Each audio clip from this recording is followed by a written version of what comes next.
in 1918, after the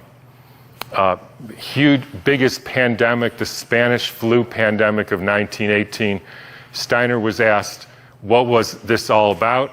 And he said, well, viruses are simply excretions of a toxic cell.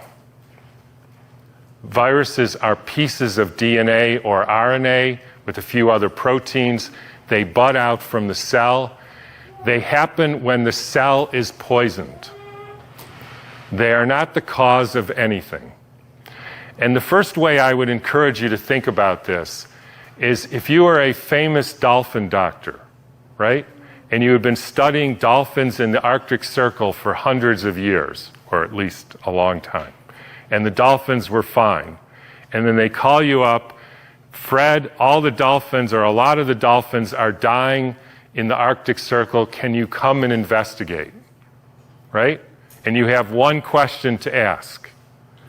So, show of hands. How many of you would say, I want to investigate a dolphin to see the genetic makeup of that dolphin? Nobody, because that's stupid. How many of you would say, I want to see if this dolphin and that dolphin has a virus because it might be contagious and that's why all these dolphins are getting sick? That fellow. How many of you would say, excuse my French here, somebody put some shit in the water here? Like Exxon Valdez? Anybody? Everybody. Because that's what happened. And the cells get poisoned. They try to purify themselves by excreting debris, which we call viruses. If you go to the current theory of viruses called exosomes, and the latest head of the NIH giving a talk on the complexity of viruses, you will see this is perfectly in line with the current thinking on what a virus really is. I had a dramatic example of this when I was growing up. Right outside our house, there was a wetlands, and they're full of frogs, and the frogs kept me up at night, so I taped the windows, and they were, in the spring, they made a big racket.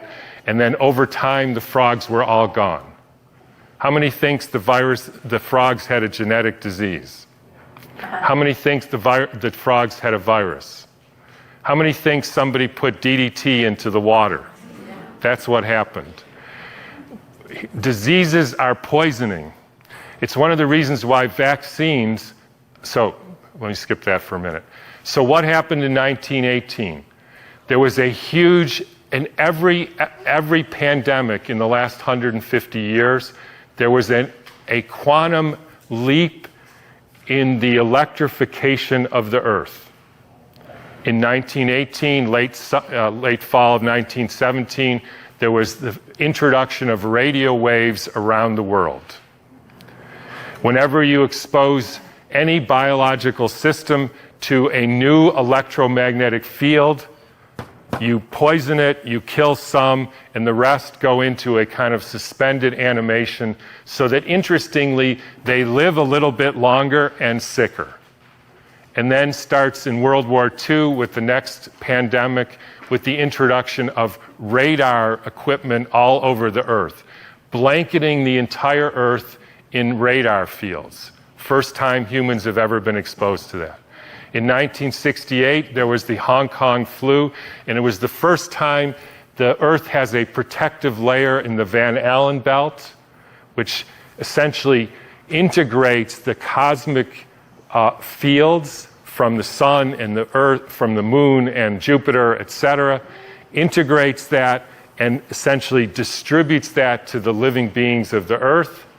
And we put satellites emitting radioactive frequencies in the Van Allen belt. Within 6 months, we had a new viral pandemic. Why viral? Because the people are poisoned, they excrete toxins, they look like viruses. People think it's a flu epidemic. In the 1918 epidemic, the Boston Health Department decided to investigate the contagiousness of this. So they, believe it or not, took hundreds of people with the flu and they sucked the snot out of their nose and injected it into the healthy people who didn't have the flu, and not one time could they make the next person sick. They did this over and over again, and they were not able to demonstrate contagion. They even did it with horses who apparently got the Spanish flu, and they put bags over their head, and the horses sneezed in the bag, and they put the bag over the next horse, and not one horse got sick.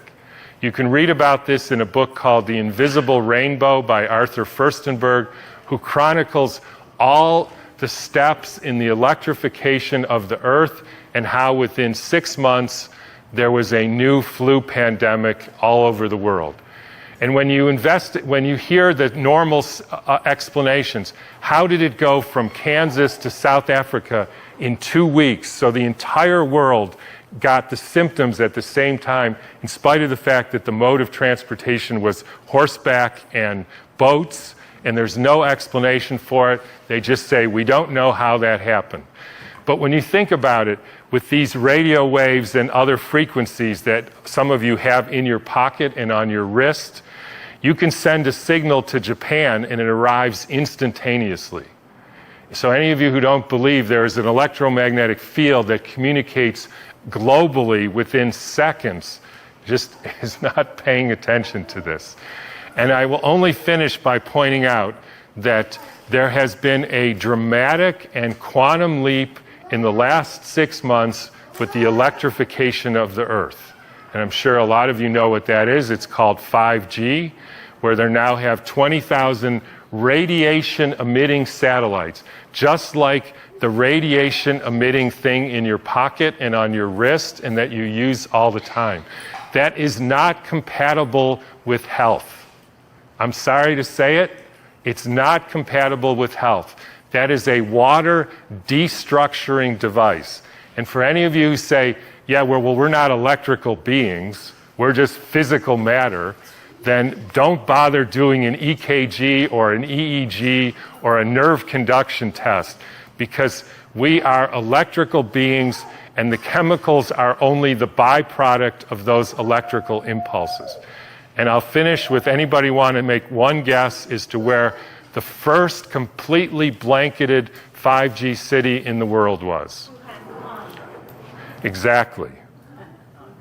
So when you start thinking about this, we are in an existential crisis here, folks, the likes of which humankind has never seen. And I don't want to go all Old Testament prophet on you, but this is something that is unprecedented. The putting of 100,000 satellites in the very blanket of the Earth. And by the way, as I was going to say earlier, this actually has something to do with the vaccine question. And this got brought home to me because about a year ago or so, I had a patient who came in who was totally fine, a surfer and all, and then he works as an electrician putting in Wi-Fi systems for very wealthy people. Electricians have a very high mortality rate, but he was fine. And then he breaks his arm and he gets a metal plate put in his arm. 3 months later, he couldn't get out of bed and was total, heart irregularities, just total collapse. The susceptibility has to do with how much metal you have in your body, as well as the quality of the water in your cells.